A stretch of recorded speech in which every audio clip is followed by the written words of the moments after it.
in your mind for you and for I. I'm trying to decide from the look in your eyes, yeah. I mean besides, but your feelings inside you, I'm missing on my mind. Episode 18, ladies and gentlemen. What's going on? You're listening to Inside the RV. Ryan, how are you, man? I'm good, man. How about you? I'm doing pretty well. You're listening to Inside the RV. This is a podcast about entrepreneurship, work ethic, self-development, and becoming the best version of yourself. You are joined by your two hosts. I'm Jacob Moore, and we got... Ryan Ramirez. Ryan Ramirez and Jacob Moore. Together, we are an artist and artist-manager duo, and we're out here trying to be successful in the music industry and share the knowledge that we learn as we come up, which is dope. You hear a lot of people talking about things that they did while they were on their come up, but we're actually on the come up. So hopefully this is something that you guys gain value from, and I think it's cool that we get to get on here and talk a little bit of shit, you know what I'm saying? And document the journey. So let's get it. Guys, you know, these last couple episodes, we went off a little bit. We talked about artists and stuff and kind of gave some resources, and we were talking about things that we do to help us in our music careers, and we kind of diversified our palette a little bit, talked about a couple different topics, but I kind of want to hone back in and, you know, talk about the self-development and things that you can do to better yourself. And God, I'm just getting fired up just talking about it, but here's what I need to tell all you guys, okay? And this is something that fucking pisses me off, and I'm going to tell you straight up, because I've had a shitty-ass week, and this is part of the reason, because I've been dwelling on this, so I'm glad that I get to come on here and just talk about it, and hopefully you guys get some value out of it. But to everybody listening, nobody owes you a fucking thing. Yeah. Okay? Yeah. Ryan, nobody owes you a fucking thing. Nobody owes me a thing. No one owes you that job. No one owes you a career in music. We live, oh my God, we live in a world of entitlement. And I'm even, you know, guilty of it too. I think I've totally shifted my mindset, and I don't think that way anymore. But I used to be that guy who was sitting in my room like, I'm going so hard with these Facebook ads or whatever, or I'm doing this shit with Ryan. We deserve that career in music. Like, no, you don't. Nobody owes you something. And what sparked this? Oh my God! I'll even get into the initial thing, but to kind of preface this, I think that millennials and Gen Zers especially are prone to having this mentality where we're owed. Number one, because we're some of the youngest generations, and I think that we see all this progression in technology and we have all this access to technology, and it seems like things come easy. But I genuinely think that social media has warped people's minds into becoming accustomed to instant gratification. Okay, everybody, let's break this down. What is gratification? Okay, from Webster, gratification, noun, a source of satisfaction or pleasure. Okay, so instant gratification we can probably describe as immediate or instant satisfaction or pleasure from a particular source. Mainly, we get gratification from social media. Us millennials and Gen Zers, we go on TikTok and we scroll, and we immediately receive that dopamine in our brain that says, oh, we like this. Every time you get a notification, a message, a like, it all has the potential to be a stimulus for a dopamine response. Your brain is going, oh, I love this. That feeling when you check your phone and you didn't get a DM, and then you check later and you got one, you're like, holy shit, okay? It's our brain telling us to continue feeling great, and we're fucking addicted to that shit, okay? This goes for everybody, most people using social media. Now, because of that, when we see something that we want and we don't immediately get it, we have this overwhelming sense of entitlement to it, okay? Because we're accustomed to the feeling of instant gratification. I think social media has perpetuated this this trait that we all have where we're accustomed to instant gratification, and I think it's created a generation of fucking whiners and crybaby pussies who think that they deserve things even when they don't, okay? Let's get back to the bottom line. No one owes you anything. And I'm saying that out of a good place, because I think that people will take that ignorance to what it really takes to achieve something, and their whole premise for achieving their goal is, no, they owe it to me. Like, I deserve this. That is not a good fuel to back your journey to success, because number one, you don't get fulfillment out of people giving you things. Yeah. Okay? You get a sense of fulfillment when and a sense of pride when you put in the work and you can see a result that you were able to produce. Okay?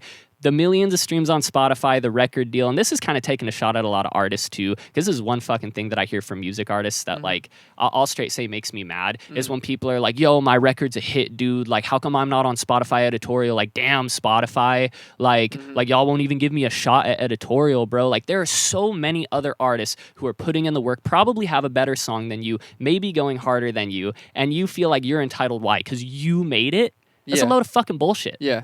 It's a load of bullshit.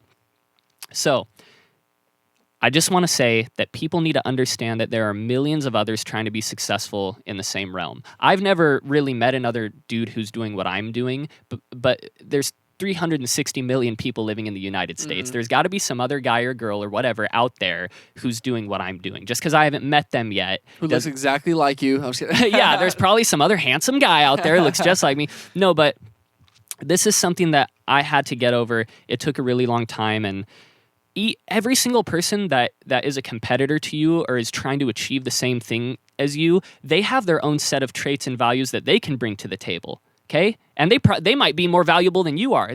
I guarantee there's music managers my age out there doing the same thing. They work with an independent artist. They're on the hustle. They're on the come up, and they're probably shitting on me. But guess what?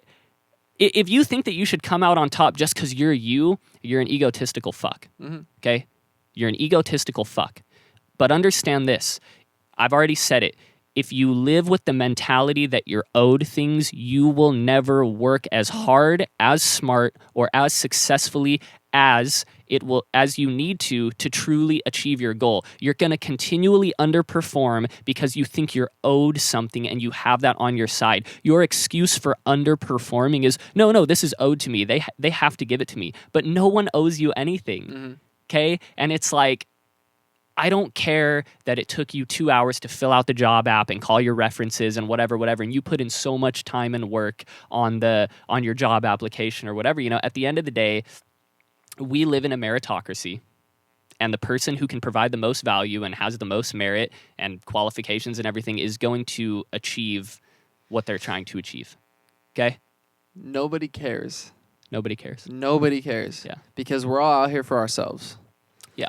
You know, I think there's definitely selfless people. I'm not saying people are selfish, but at the core of everything, we're all looking out for ourselves, and we're all trying to make ourselves feel good and everything. And nobody cares what you're doing. You can bust your ass for a week straight, not sleep, and just kill it, and just like absolutely have the best week of your life. But nobody cares because they care about them, and that in itself is not a discouraging thing. It's freeing, because if you let go of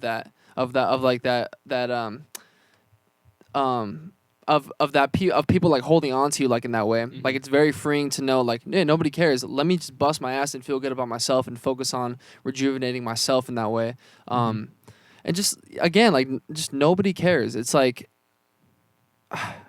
where's the results? Where's the results? That's what I was gonna say. know? No one cares about anything but the result. Yeah. Okay. And so here's the thing. People want a pat on the back for what they're supposed to do. Yes. If somebody works a 9 to 5, they want to be pat on the back for going in from 9 to 5 and leaving. Like that sounds ridiculous. Yeah. Like that's what you're supposed to do. I'll pat the guy on the back that stays till 7, gets way more done, gets a promotion in a month or whatever it is. Like I'm going to pat that guy on the back because he's going above and beyond what everyone else is doing. Yeah. You're not supposed to get a pat on the back for what you're supposed to do. Well, that's what happens when you hand out participation trophies to people. Exactly. Yeah, 100%. Yeah. It gives people a feeling of entitlement. And gosh, let me backtrack a little bit. I'm fired up about this because you and I went through that. I think you and I were going through that 100%. phase where it was like, because even though we lived like near LA and the music scene is like in Southern California where we live, it's huge, you know, it's LA and everything. It's like, I think you and I didn't meet a lot of other people in Orange County who were doing shit like us. Yeah. But the reality is there's millions of other artists like Ryan. There's millions of other managers just like me who are, and we're all trying to come up. So for Ryan and I to sit here and be like, yeah, we're doing our podcast, you know, we uploaded shit to Spotify. That's the bare minimum. Yeah. That's what we're supposed to do. Mm-hmm. So for me to think that I'm going to achieve the ultimate success and Scooter Braun's going to give me a pat on the back and bring me on the team and all this crazy shit, or Chris Brown's going to co-sign Ryan and all that, like, dude, we're doing what we're supposed to do. And we had to get hit in the fucking balls and get that ego check from like a lot of failed shit, from doing the school tour and losing fucking money and spending a lot of money and doing a lot of shit where we got no recognition. It took all of that for Ryan and I to realize, damn, no one really cares about that day-to-day hardcore struggle or anything like that. People just want to see results. And unfortunately, Ryan and I, to some degree, weren't showing the audience. We weren't showing people in the industry. We weren't showing, these other stakeholders in our journey the value that we could bring in through a result. So then we shifted focus, and now Ryan and I are just focused on results. Yeah, and that's why you really got to make sure you love what you're doing, because if you're so focused on the instant results and the gratification and you're not getting it, like the past 2 years of us doing this shit, like we haven't really got any like major things. It's like if we did it for that, we would fucking hate ourselves. Like we would hate life right now. We'd be miserable because like that's what we did it for. But if you're doing it because you love it and like you're in it for the journey and however long it takes or whatever, then it's like that's a whole nother experience. And I think that I shifted that mindset over time because I mean, I loved it at the core, but I was really trying to get like that instant success that like, I'm going to put out one song and we're going to fucking go. But it's like that sounds so crazy. Looking back on it, yeah, that sounds I'm going to put out ridiculous. in your head and like, I'm going to, like I'm going to go crazy. Yeah. But I think that just takes like what you said, trial and error. Like it takes a lot of time to really, a lot of failed experiences to really humble yourself and get rid of that ego. Because I feel like that ego is what will eat you away. Totally. It's like that. I think the ego is like the worst thing possible, like in any successful journey, because that is what's going to hold you back or keep you stagnant instead of like growing, Yep. And there's a lot of power in understanding that things aren't owed to you. Yeah. There's a lot of power in that. Okay, it's like the guy who finally gets that record deal and he's like, oh, cool. And then he just stops working as hard as he did. Because he feels that's very common too. And that's very common, yes. And so,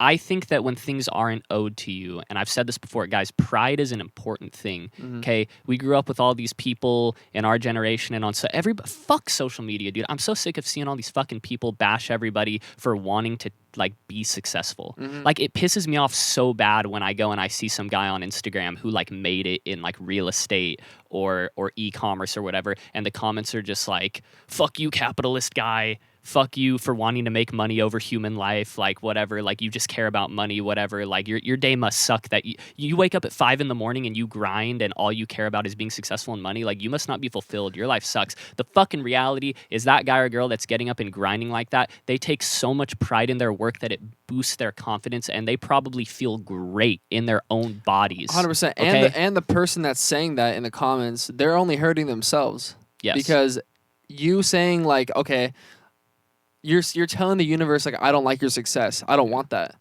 Yeah. So you're never going to get it. You'll never get it. And you'll always live like you wish you got it, but you never get it because you had a negative attitude towards it. But the people who are, like, inspired by it and positive about it, they're going to see themselves grow. They're going to see them results getting to it because they put a positive connotation on it. Yeah. Yeah. Let me talk a little bit about... I think I had it written down here. I want to see why. Okay, the reason that I sparked this discussion is because I was on Twitter the other day, and Spotify for Artists, which is the back end to Spotify, they have a Twitter account, and I saw that they commented or they made a tweet that said something like, "We're going to be redoing our editorial playlist pitching submission process." They were doing something new to it or something along the lines of that.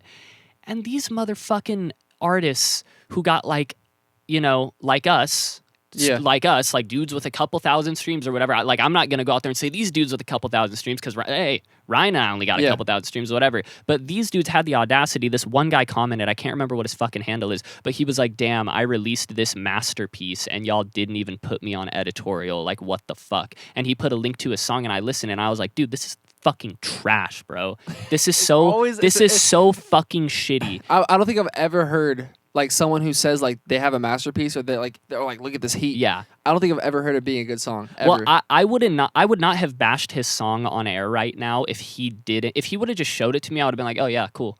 Cool, keep But going. this dude went on the public sphere and said, yo, this song is a masterpiece. I can't believe you didn't put me on Spotify editorial after I made this masterpiece. Fuck you and your song. It was some shit, dude. That's crazy. It fucking sucked. And I was like, dude, if you walk around with your dick in your hand like that, thinking that you're the shit everywhere you go, number one, people are going to think that you're an asshole. And number two, you're never going to work as hard. Imagine if that guy thought that his song sucked. He would go back to the drawing board and make sure that that thing is radio ready. Global top 50 Spotify playlist and he ready. wouldn't have to say shit about it. They would just play, the song would speak for itself for one, and for two, they would feel it. Like when you go to an artist page, you just know, like you just feel it, like you know if they Yeah. got it or not. You know, like where they're at, like Yeah. in one, like it's like a sense, like Yes. it's weird. Even like with people's music, like you Yeah. you push it for one button, like right away you'll know, like Yeah. is it gonna be hot? Yeah, you know? it's like, does their voice sound like it was recorded like with a toaster and it's sitting on top Yeah, of yeah. the mix and everything? But you know, and that's not to say that like Ryan and I haven't had like bad music before. Like if you go listen to my band stuff, like it's not professionally produced. Like me and my band produced it, and Ryan's old shit. Yeah. I mean, I'm gonna back him right now and say if you think that Ryan's new music is trash, you're a fucking clown, because his stuff is like phenomenal. But going back to like his first EP, if you go listen, it's like kind of shitty mix. Yeah. Like the mix is Yeah. shitty, and the vocals could have been better, and the delivery, and there's all types of Yeah. stuff. But Ryan kept growing, iterating, innovating, and just trying to constantly push himself. And then we broke out of that shell where we were like, we're owed this. Like I you could have know? said after the Back in High School EP, I could have been like, "Oh, you didn't put me on a Spotify editorial? Y'all whack." And yeah, and never make music again, and like, and just be sad about it, and just like think the world like is against me, Yeah. and just never grow, and I wouldn't be at this point. It's like why would you do that to yourself? Here's my other thing about Spotify editorial. It's like, don't get mad at the fucking playlist curator who's getting thousands upon thousands of songs submitted to them.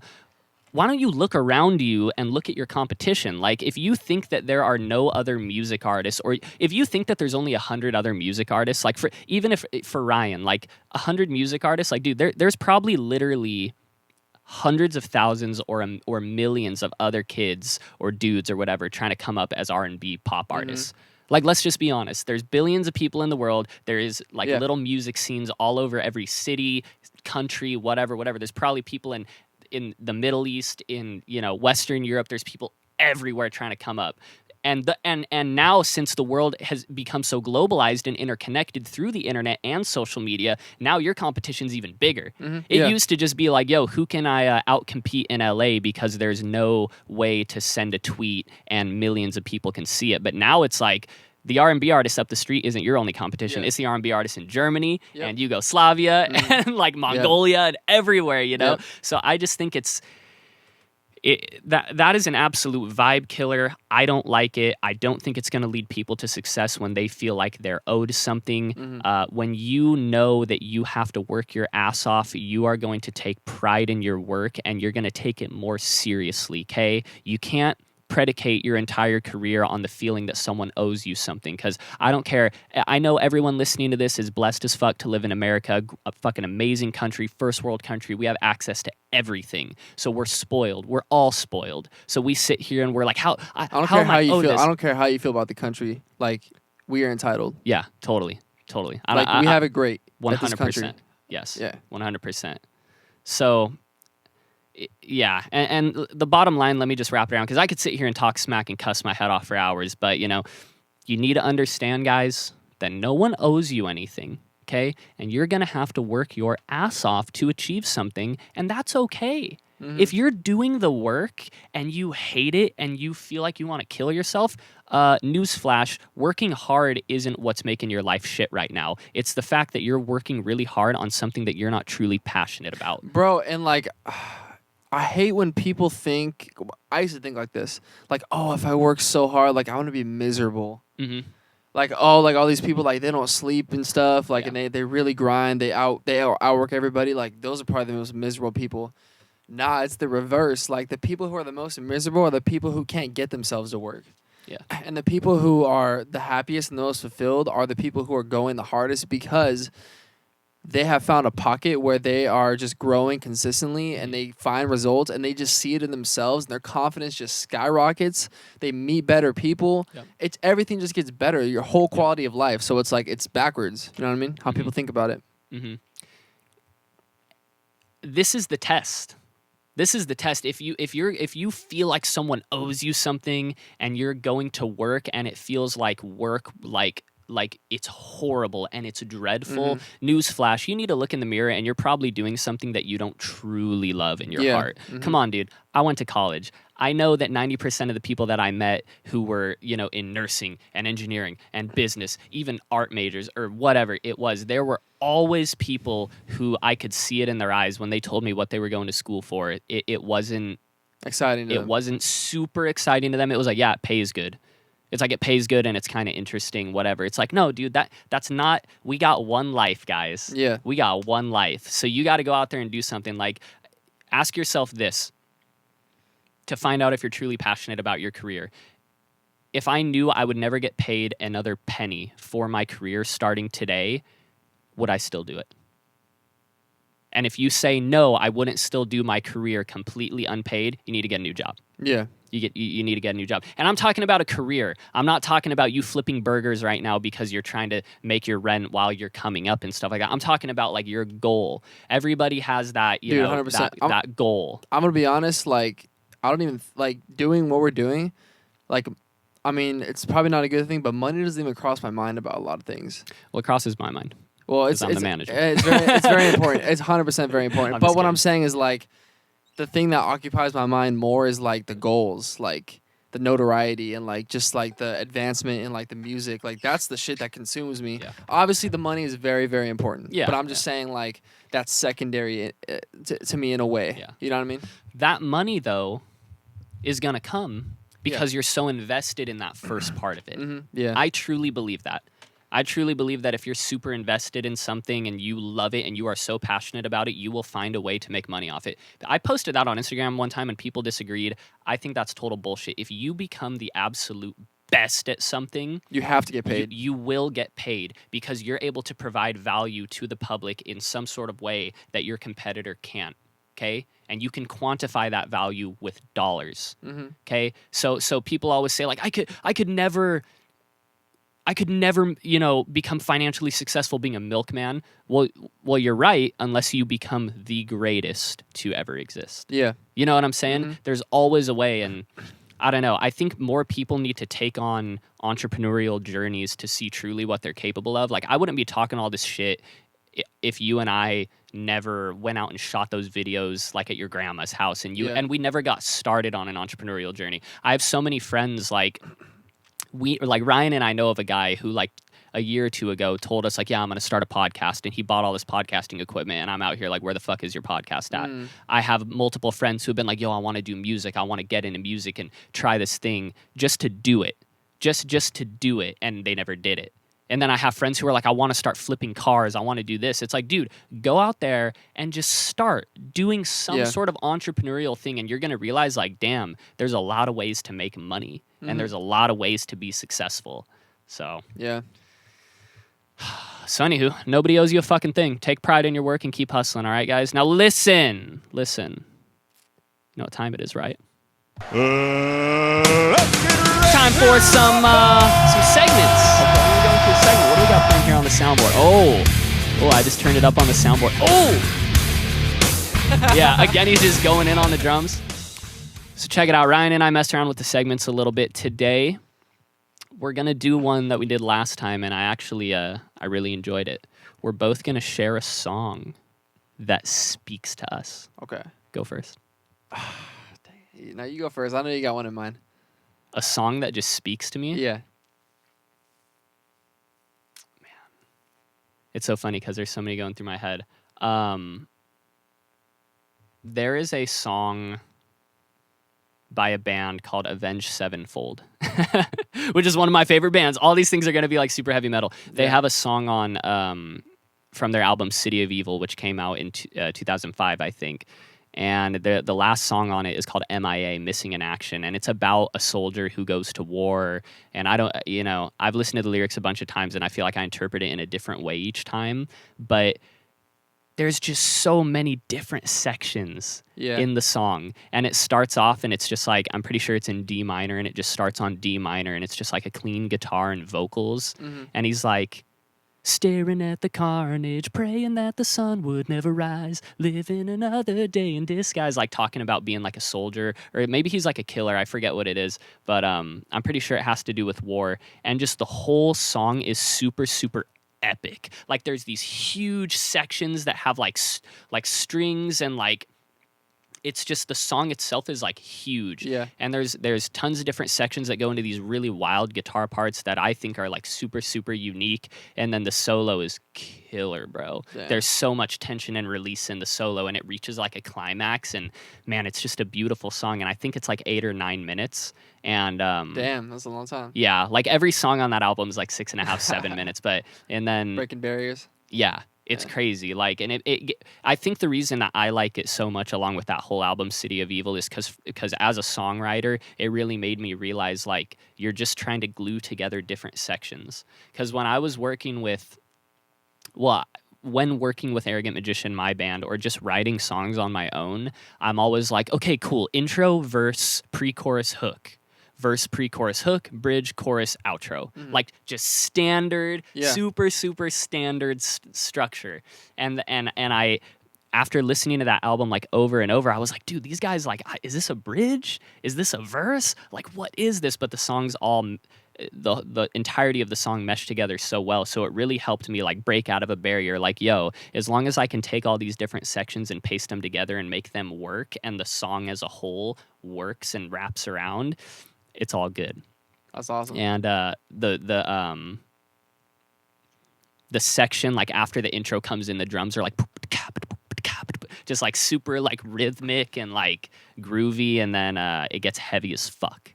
And it's just like there's so much going on. I'll send it to you, but I love that song. It's called MIA by Avenged Sevenfold. So I'm gonna check it out. Yeah. So mine is As Long As You Love Me, Justin Bieber. I should have chose that one. Acoustic? Both, bro. Just the song in general. Like I can't ever get over that song. Like I've been listening to that song since I was like, like in middle school? Yeah. 2012, I think, is when it came out. Yeah, 8 years, something like that. Not me. I didn't listen to Justin Bieber in middle school. I low key listened to him.